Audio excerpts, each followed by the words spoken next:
তো আজ আমি বানিয়েছিলাম পালং শাকের ডাল।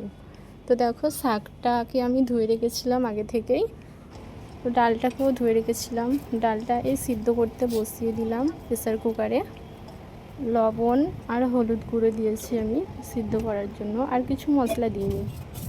সিদ্ধ করতে দিলাম, প্রেসার কুকারের মুখটা আটকে দিলাম। 2-3টে সিটি পড়েছিল, সিদ্ধ হয়ে গেছে। এদিকে দেখো, আমি আমার মেয়ের জন্য খিচুড়ি বানাতে বসিয়ে দিলাম, বাটার দিয়ে দিলাম।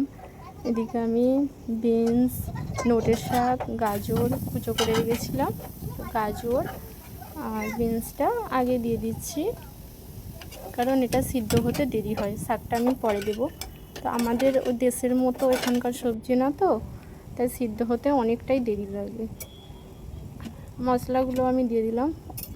ওরা বাচ্চা তো, তাই ঝাল খেতে চায় না, তাই আমি লঙ্কা, কাঁচা লঙ্কা, লঙ্কার গুঁড়ো কিছুই দিইনি। শুধু সামান্য জিরে আর হলুদ গুঁড়ো, নুন দিয়েছি। এদিকে চাল আর ডালটাও দিয়ে দিলাম, অল্প পানি দিয়ে দিলাম কষে। তো এটা অন্য আছে, আমি সিদ্ধ করতে বসিয়ে দিয়েছিলাম। তো এদিকে দেখো, ডালটাও সিদ্ধ হয়ে গেছে। ভালো করে আমি ঘুটনি দিয়ে ঘেঁটে দিলাম। শাকটা দিয়ে দিলাম ডালের মধ্যে, অল্প পানি দিয়েছি। প্রেসার কুকারের মুখটা আমি আটকে দিলাম সিদ্ধ হওয়ার জন্য।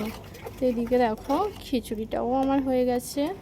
খিচুড়িটা আমি নামিয়ে রেখে ডালটা, শাকটা দেখছিলাম, শাকটাও প্রায় সিদ্ধ হয়ে গেছে। ফোড়নের জন্য এদিকে আমি তেলেতে কাঁচা লঙ্কা, গোটা জিরে, শুকনো লঙ্কা, সর্ষে আর রসুন কুচি দিয়ে দিলাম। লাল লাল করে ভেজে নিলাম ফোড়নের জন্য। ডালটা ওর মধ্যে দিয়ে দিচ্ছি। তো আজকের ভিডিও আমার এই পর্যন্তই। কালকে আমি নতুন ভিডিও নিয়ে উপস্থিত হব। সবাই ভালো থাকবেন, টাটা।